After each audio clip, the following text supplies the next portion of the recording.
આને કહેવામાં આવે છે ગતિશાસ્ત્રના સમીકરણ અથવા કાઇનેમેટિક્સના સમીકરણ, જેને કહેવામાં આવે છે અચળ પ્રવેગી ગતિ માટે. તો અચળ પ્રવેગી ગતિ એના માટેના ગતિશાસ્ત્રના સમીકરણ. હવે અચળ પ્રવેગી ગતિ એટલે શું? તો આપણે સ્ટાર્ટિંગમાં એવું કહીએ કે પદાર્થ જે છે અચળ પ્રવેગથી ગતિ કરે છે. આનો અર્થ એવો થયો કે એનો વેગ જે છે એ શરૂઆતથી અચળ હશે. એટલે જેવું તમે સ્કૂટર કે વ્હીકલ કે જેના પર બેઠા છો એ શરૂઆતથી કન્ટિન્યુઅસલી પોતાના વેગમાં કાં તો વધારો કે ઘટાડો કરતો હશે, અને એ જે વધારો કે ઘટાડો કર્યો એ કોન્સ્ટન્ટ જળવાઈ રહેતો હોવો જોઈએ. એને કહેવામાં આવે છે અચળ પ્રવેગી ગતિ. હવે અચળ પ્રવેગી ગતિના હું 3 સમીકરણ 3 અલગ અલગ મેથડથી તમને બતાવવાની શરૂઆત કરું છું. સૌથી પહેલી જે છે એ પદ્ધતિને કહેવામાં આવે છે ગાણિતિક પદ્ધતિ, એટલે એને કહેવામાં આવે છે મેથેમેટિકલ મેથડ.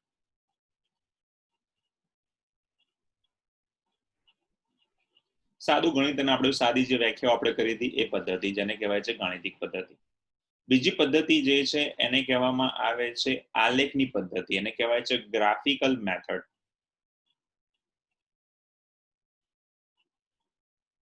અને ત્રીજી જે પદ્ધતિ છે એને કહેવામાં આવે છે કલનશાસ્ત્રની પદ્ધતિ. કલનશાસ્ત્ર જે છે એને આપણે કહીએ છીએ કેલ્ક્યુલસ મેથડ.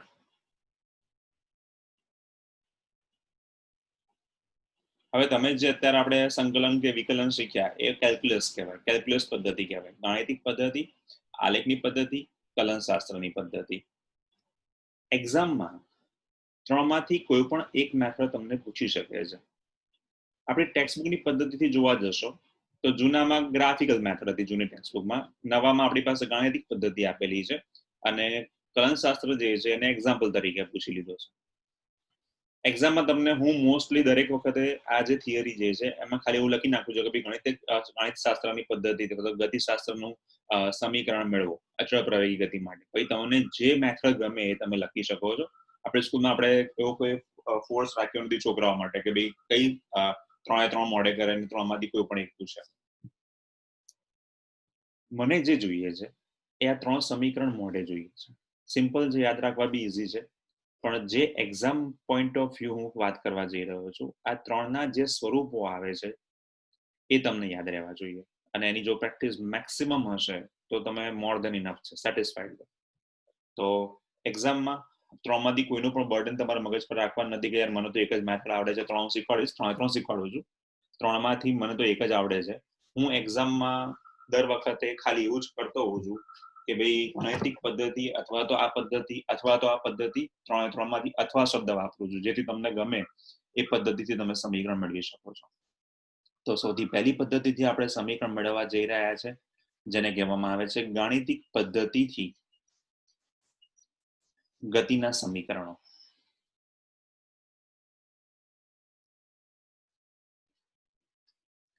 હવે સૌથી પહેલા ગતિનું સમીકરણ મેળવવા માટે હું સિમ્પલી સ્ટ્રેટ વે એક આવી આકૃતિ દોરી નાખું છું કે લેટ્સ સે મારી પાસે આવો કોઈ રોડ છે, પાથ છે, રસ્તો છે, અને આ પાથ કે રસ્તો જે છે એમાં હું અલગ અલગ પોઈન્ટ્સ આપી દઉં છું. સૌથી પહેલો જે પોઈન્ટ્સ હું આપતો જઉં છું એમાં મને ઇન્ટરેસ્ટ જે છે એ પહેલો પાર્ટ કે અહીંયા દાખલા તરીકે નામ આપી દઉં છું O અથવા તો ઓરિજિન, કે જ્યાં પદાર્થનું સ્થાન જે છે એ x0 છે, સમય જે છે એ t=0 છે, અને એનો જે પ્રારંભિક વેગ છે v1 એને કહેવાય છે v0. અમુક સમય પછી પદાર્થ જે છે એ પોતાનું સ્થાન બદલી અહીંયા કહી દો અથવા તો બીજા કોઈ બિંદુ ઉપર કહો છો, આવી રીતે પોતાના વેગ બદલતો બદલતો x જેટલું સ્થાનાંતર કરે છે. સમય જે છે એ t બરાબર તો t થઈ ચૂક્યો છે, તમે t1 બરાબર 0 લખી શકો છો, તો અહીંયા t2 બરાબર t લખી શકાય છે. અને અહીંયા અંતિમ વેગ જે છે એને કહેવામાં આવે છે v. હવે સિમ્પલી આપણે જે વસ્તુ અહીંયા આકૃતિમાં દોરી છે એ જ વસ્તુ જે છે અહીંયા આપણે લખવાની છે. શું લખીશું? તો ભાઈ પ્રારંભિક સ્થાન જે છે એને હું નામ આપી દઉં ઓરિજિન અથવા તો a. ઓરિજિન o લખશો તોય વાંધો નથી, પણ એને b લખીએ છીએ તો લખી નાખીએ છીએ. આપણી પાસે 2 સ્થાન છે. એક સ્થાન છે પ્રારંભિક સ્થાન, બીજું જે છે એ છે અંતિમ સ્થાન. આ બંને સ્થાન જે છે એમાં આપણે ડેટા મૂકતા જઈએ છીએ.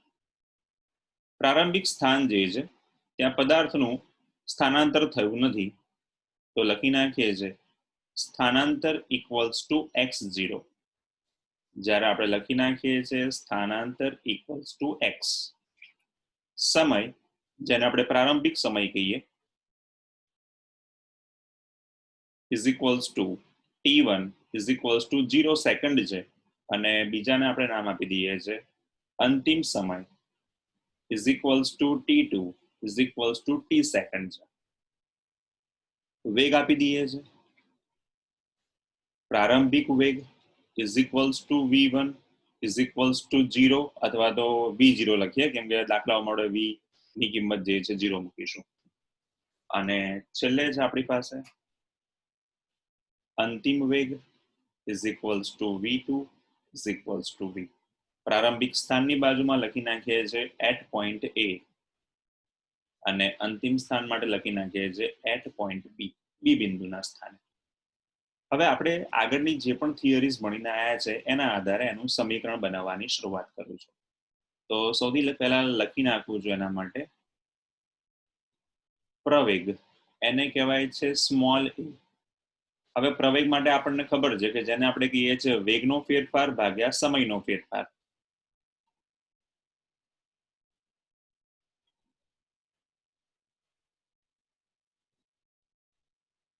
તો ચલો વેગનો ફેરફાર જે છે એવું લખી નાખીએ છે. તો લખી નાખું છું હું v2 minus v1 upon t2 minus t1, અહીંયા આપી દઉં છું a, અથવા તમે બાજુમાં જે છે આવું પણ લખી શકો છો અંતિમ વેગ ઓછા પ્રારંભિક વેગ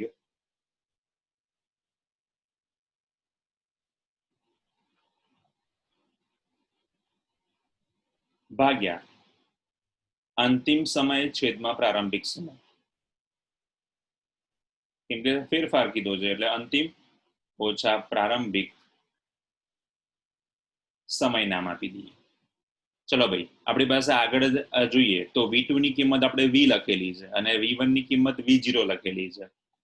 સમય t2 બરાબર તો t છે અને પ્રારંભિક સમય t0 અથવા ઇક્વલ્સ ટુ 0 છે, જેને આપણે t1 કહીએ છીએ. મૂકી દઈએ કિંમત. તો પ્રવેગ a is equals two v minus v0, અંતિમ સમય t માઇનસ 0. તો આપણું પહેલું સૂત્ર તૈયાર થઈ ગયું છે v માઇનસ v0, અથવા આપણે આવું લખી શકીએ છીએ v ને m નો m રાખી દઈએ તો v0 પ્લસ at. સમીકરણ આ નંબર 1 આપણે જે ગતિના સમીકરણો મેળવવા જઈ રહ્યા છે એમાં આ સમીકરણ બહુ ઇમ્પોર્ટન્ટ છે, જેમાંથી હું આ બે સમીકરણ પેટા બનાવું છું જેનો હું ભવિષ્યમાં હમણાં ઉપયોગ કરીશ. તો આવું લખી શકાય v માઇનસ v0 ભાગ્યા a બરાબર તો t, એને નામ આપી દઉં છું સ્મોલ a કેમ કે એનો મારે ઉપયોગ કરવાનો છે. અને બીજું સમીકરણ આપી દઉં છું v માઇનસ v0 ભાગ્યા small t is equals two a, સમીકરણ નંબર બી. આપણા માટે દાખલા માટે સમીકરણ કેપિટલ a જે છે એ ઇમ્પોર્ટન્ટ છે, કેમ કે આપણને અહીંયા સમીકરણમાં 3 વસ્તુઓ જોવા મળી છે. જ્યારે જ્યારે દાખલાઓ હશે એમાં મારી પાસે અંતિમ વેગ હશે, પ્રારંભિક વેગ હશે, પ્રવેગ હશે, સમય શોધવાનો છે. અથવા તો સમય નથી, પ્રવેગ નથી અને બાકીના 2 છે. ટૂંકમાં 4 વસ્તુઓ આપણીમાંથી કોઈ પણ એક વસ્તુ મિસિંગ છે, કે વેગ હશે, પ્રારંભિક વેગ, અંતિમ વેગ, પ્રવેગ અને સમય. આ 4 ની અંદર જ આપણે રમવાનું છે, સમીકરણમાંથી આન્સર મેળવવાનો છે. તો સમીકરણ કેપિટલ a માં જે લખેલું છે એ આપણા માટે ઇમ્પોર્ટન્ટ છે.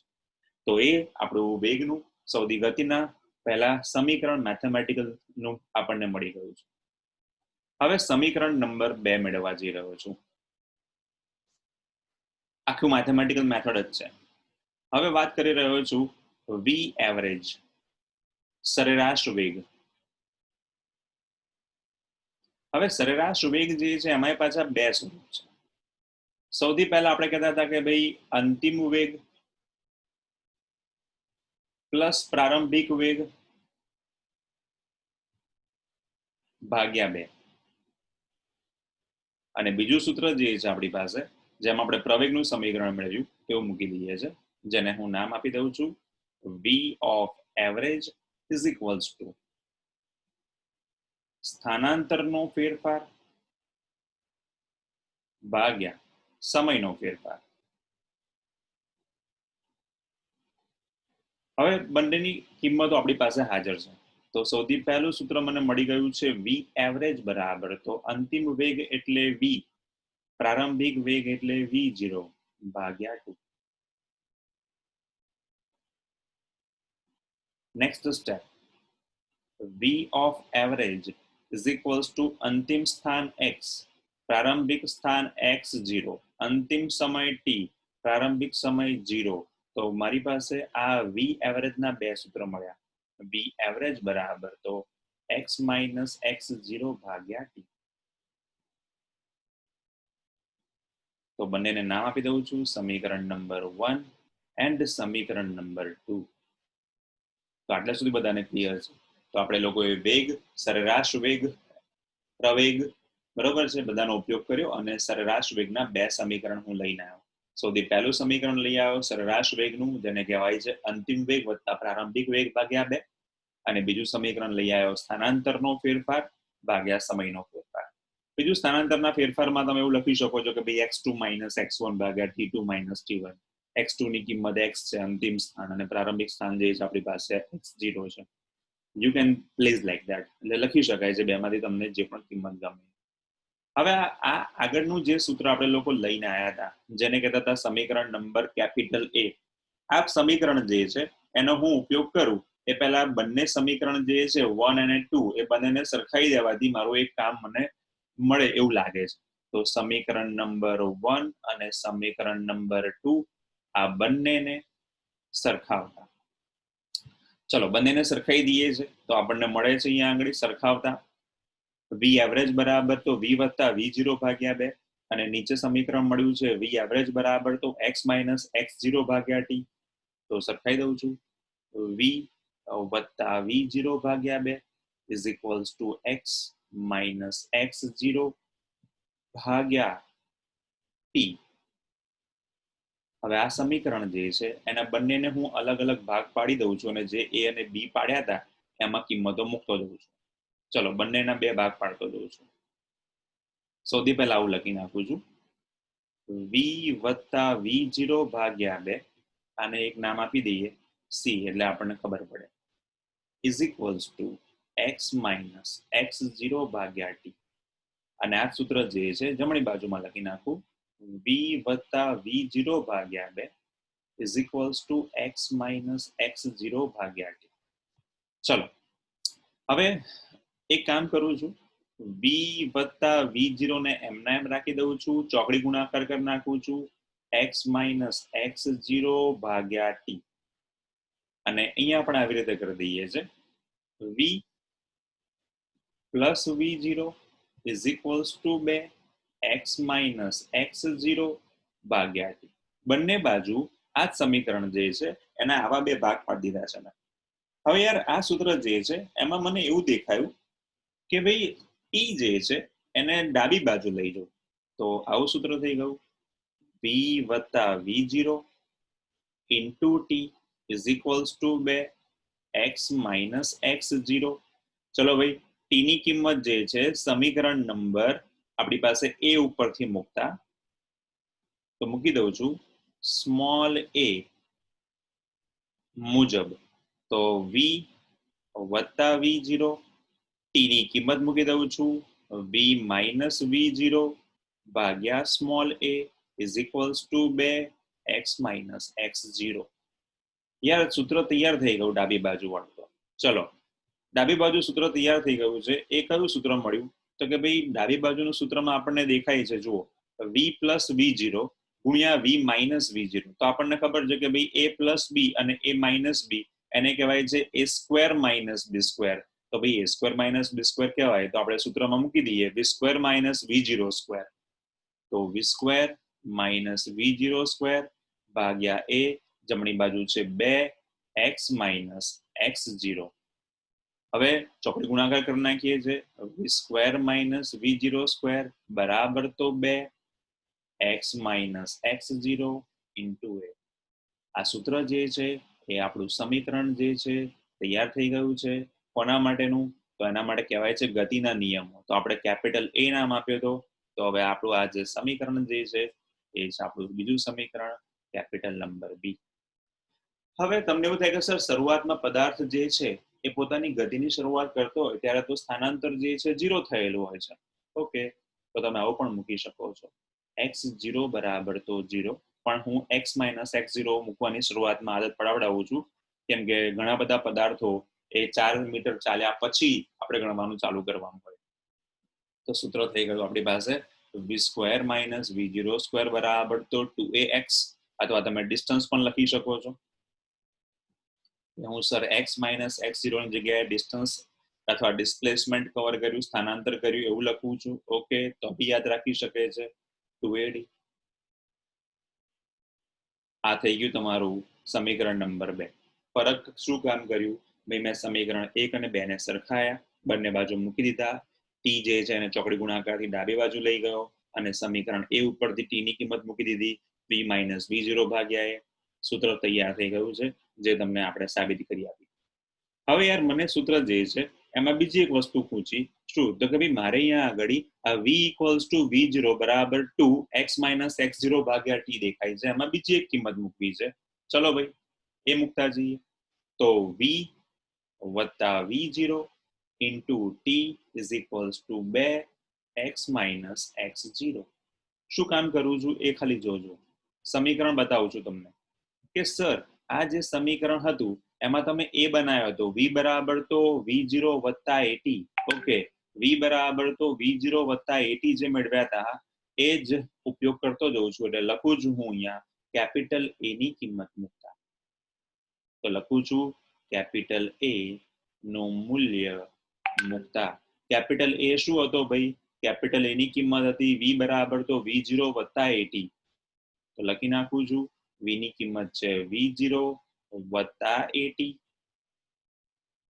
પ્લસ v0 ઓલરેડી છે, બ્રેકેટ પૂરો, t બરાબર તો 2 * x - x0. તો આપણે લોકો અહીંયા બે વસ્તુઓ લઈ આવ્યા. કઈ કઈ લઈ આવ્યા? તો કે ભાઈ આ બંને સૂત્રો જે છે આપણા તૈયાર થઈ ગયા છે. હવે આગળ આનું સાદુરૂપ આપું છું. ચલો, v0 * t + at² + v0 * t. તો લખું છું, જમણી બાજુના ભાગમાં લખતો જઉં છું હવે આનું. તો v0 * t + at² + v0 * t = 2 વખત x - x0, 2 વખત v0t + at² = 2 વખત x - x0. આ બે જે છે એને બધાના છેદમાં લેવા જઈએ તો v0t થઈ જશે, અહીંયા થઈ જશે at² ભાગ્યા 2 = x - x0. ચલો ભાઈ, સૂત્ર મળી ગયું છે આપણું બીજું એક ઇમ્પોર્ટન્ટ, જેને હું નામ આપી દઉં છું સમીકરણ મેઇન સી, કેપિટલ સી. તો સમીકરણ નંબર a, સમીકરણ નંબર b, સમીકરણ નંબર c જે છે એ યાદ રાખવાના છે, જેને કહેવાય છે ગતિના સમીકરણો ગાણિતિક પદ્ધતિથી. હવે કોઈની ઈચ્છા થાય કે સર મારે બાજુવાળું જેમ તમે લખ્યું એવું લખવું છે, x0 બરાબર તો 0. તો સૂત્ર આવું થઈ ગયું, v0t + 1/2 at² લખો અથવા at² ભાગ્યા 2 લખો તો એ લખી શકો છો. અને બાજુવાળું સૂત્ર તમારે આવું લખવું છે કે x - x0 બરાબર તો d, તો પણ લખી શકો છો. તો સૂત્ર તૈયાર છે, v0t + 1/2 at² બરાબર d. આ જે છે એ બધા સમીકરણો સી ના જ ભાગ છે. તો આપણે લોકોએ શું કામ કર્યું? ફરી એકવાર થિયરી જે છે રિપીટ કરું